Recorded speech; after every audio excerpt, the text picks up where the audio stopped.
Hello guys, welcome back to my channel. Nandito pa rin po tayo sa farm. At tayo naman po ay mag-update dito sa ating ampalayahan na maraming namatay. So para po sa mga baguhan at siguro sa mga matatagal na rin na hindi pa naka-experience ng ganito, at para hindi nyo na rin ma-experience yung nangyari dito sa akin, ano po. So yan po, kung bakit namatay yung mga ampalaya na ating tinanim. So yan po.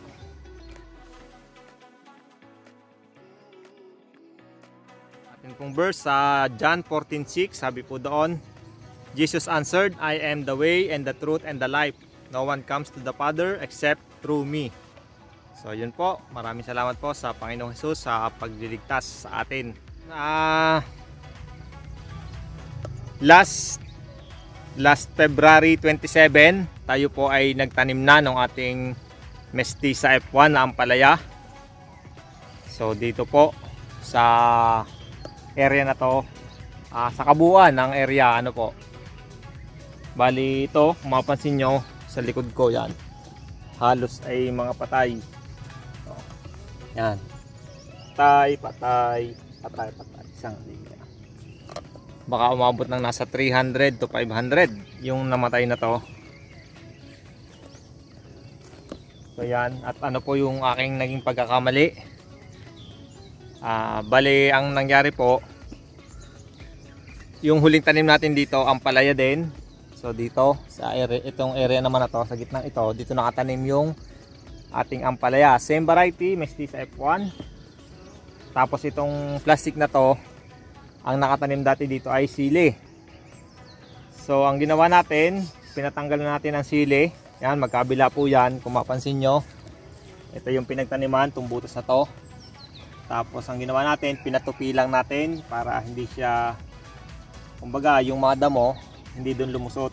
Yan, nakatupi lang po yan doon magkabila. Tapos sa gilid na tayo nagpatanim instead na sa gitna.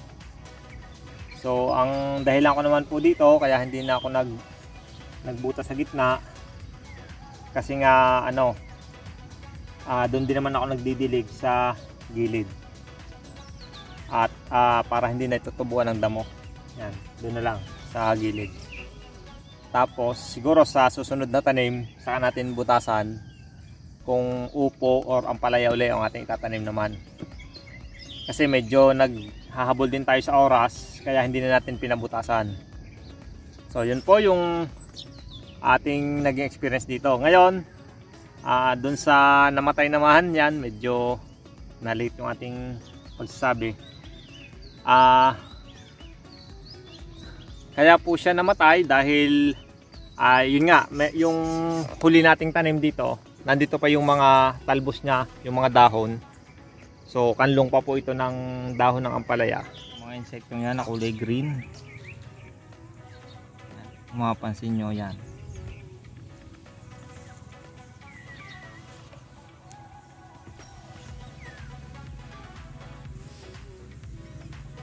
Yan po ang naging epekto sa ating mga ampalaya.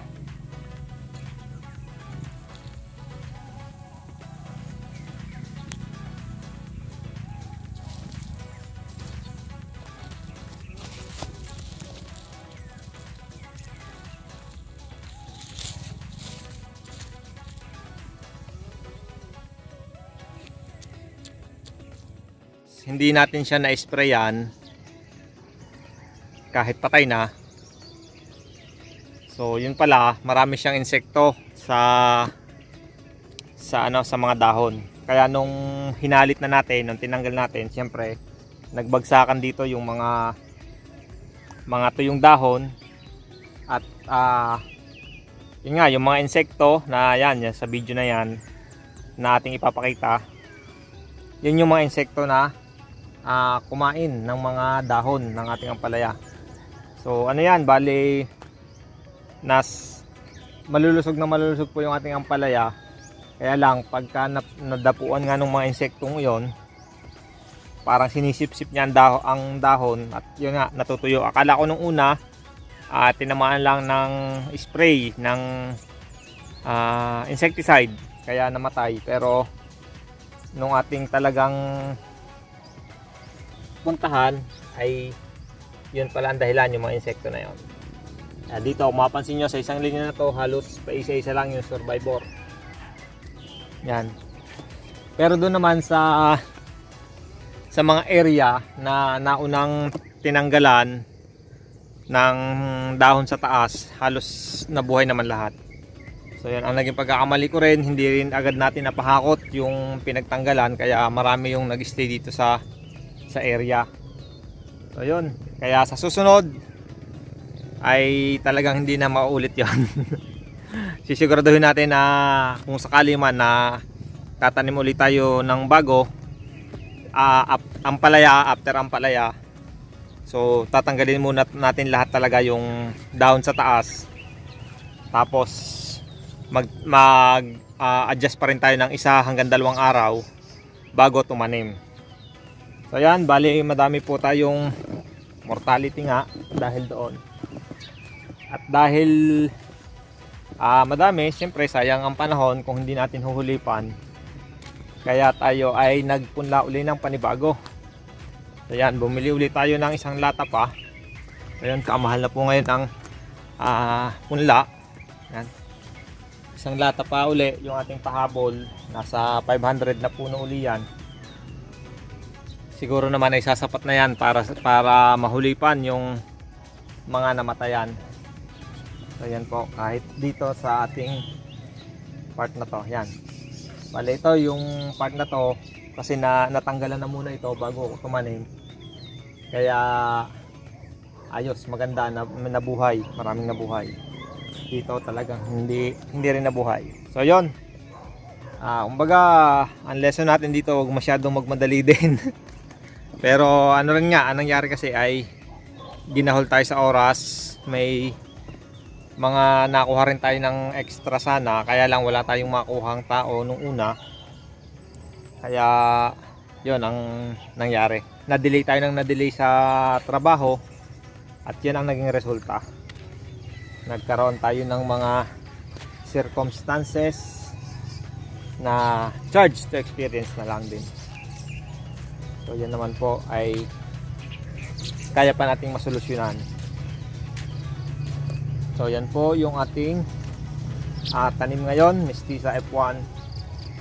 At saka may patola tayo dun sa dulo. Magaganda na siya. Yung kasabayan niya. At ito yung mga namatay din. Madami pa rin namatay. So yun, kaya sa mga baguhan o sa mga matatagal na rin, na kung sakali na kayo ay tatanim uli na ganong paraan, siguro ang gawin nyo muna, mag-spray. Kung hindi maiwasan na tumanim na meron pang nasa taas na mga dahon, sprayan nyo muna ng insecticide para mamatay yung mga insektong nandoon. Or ang ano talaga is maghintay, talagang tanggalin nyo muna yung mga dahon sa taas bago kayo tumanim.